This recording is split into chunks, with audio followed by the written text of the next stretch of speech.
Bonjour à tous et bienvenue dans Pourquoi j'ai dessiné Dark Souls Trilogy. La raison pour laquelle j'ai dessiné ça, c'est la détente. Enfin, pour être précis, parce que je me suis quand même tapé 15h20 environ à dessin précédemment. Euh, je pense qu'un peu de repos sur un univers qui est déjà préexistant, ça me ferait pas de mal et puis je pratique toujours. J'ai tout réfléchi, je dessine toujours pour pratiquer sans perdre imaginer l'univers, la cohérence et toute l'histoire qui va avec. Ouais, d'ailleurs pour l'anecdote, j'ai juste photographié un dessin de Dark Souls que j'avais fait pendant les vacances de juin 2010. C'est moi qui l'ai fait, y a pas de problème là-dessus par contre. Ouais, maintenant vous vous demandez sûrement dans tous les dessins que j'ai fait pourquoi Dark Souls. Parce que j'ai appris que Dark Souls Trilogy sortait en mars, alors que j'ignorais son existence il y a peu. Alors on va clarifier un truc, je n'ai jamais joué à Dark Souls. J'ai un pote fan de Dark Souls actuellement, mais sinon avant je connaissais vraiment que la direction artistique et sa difficulté hors norme. J'ai vraiment voulu m'y investir cette année. J'ai voulu m'acheter Dark Souls 3 édition jeu de l'année et Bloodborne édition complète. Sur PS4 bien sûr. Mais pas de chance, il y en avait plus en version physique ou en neuf. Ah non, bien sûr. Quand je suis revenu en France pendant les vacances, donc tant pis. Oh mon Dieu, merci.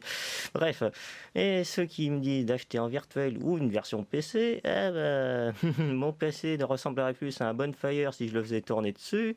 Et si une version virtuelle, désolé, mais je préfère vraiment avoir une version physique. Désolé, mais déjà que j'ai pas beaucoup de sous, je préfère l'avoir entre mes mains. Et surtout un steelbook, mais bon, je suis pauvre donc. Bon, on a complètement dérivé du sujet et le dessin est plus que bien entamé. Donc, pourquoi j'ai dessiné ce perso pour illustrer Dark Souls?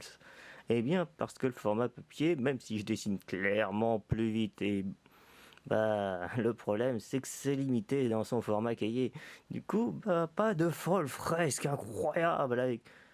Si, en fait, ce serait possible, mais il faudrait que j'ai un matos de fou. Et bon, désolé de vous décevoir, mais j'ai juste un stylo noir et des crayons de couleur premier prix. Donc, j'allais pas faire le dessin le plus grandiose qui soit.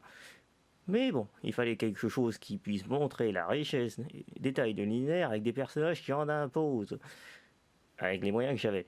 Et surtout, toute la liste, et il y en avait du choix. Et donc pourquoi je les ai choisis eux? Quoi de mieux que Astoria, symbole du premier Dark Souls, et surtout du DLC. Et aussi Gaël, symbole de la fin de Dark Souls. Ah oui, c'est sûr. Et Cyrillone qui, à la base, vu que les deux autres ils étaient dans des DLC, fallait bien que le deuxième, il y en a les trois soit d'un DLC. Dark Souls 2, j'ai hésité à prendre le Fugnac, mais bon, ça le faisait pas que lui, il ait deux épées et surtout une gros caillou qui lui servent d'épée sur ces deux-là, mais bon. Je me suis rabattu sur Cyrillone. Ah, ça va, il fait pas trop tâche visuellement. Et ne t'inquiète pas, je suis sûr que tu m'ouvriras bien le cul. Dark Souls 2 de Sierra Leone. Si j'achète Dark Souls trilogie, bien sûr. On verra si j'ai de la chance. Oh, le fait que je plus ça en magasin. Bref, l'histoire de ce dessin.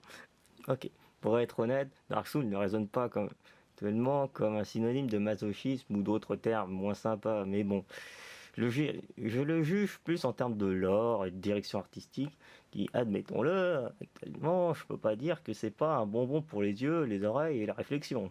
C'est un univers qui est assez riche et qui m'a permis d'imaginer plein de trucs. Ouais, j'en ai même imaginé un qui est assez parodique, l'univers défragmenté.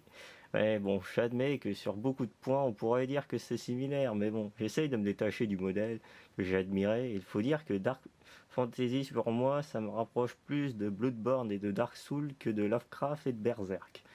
Ouais, bref, la vidéo arrive sur son épilogue, alors on va essayer de revenir sur les bases. Et ouais, cette fois j'ai expliqué pourquoi je l'ai dessiné. Ouais, parce que la précédente vidéo, j'ai pas expliqué pourquoi j'ai dessiné le village des Grises. Mais il y a plus le temps, donc tant pis.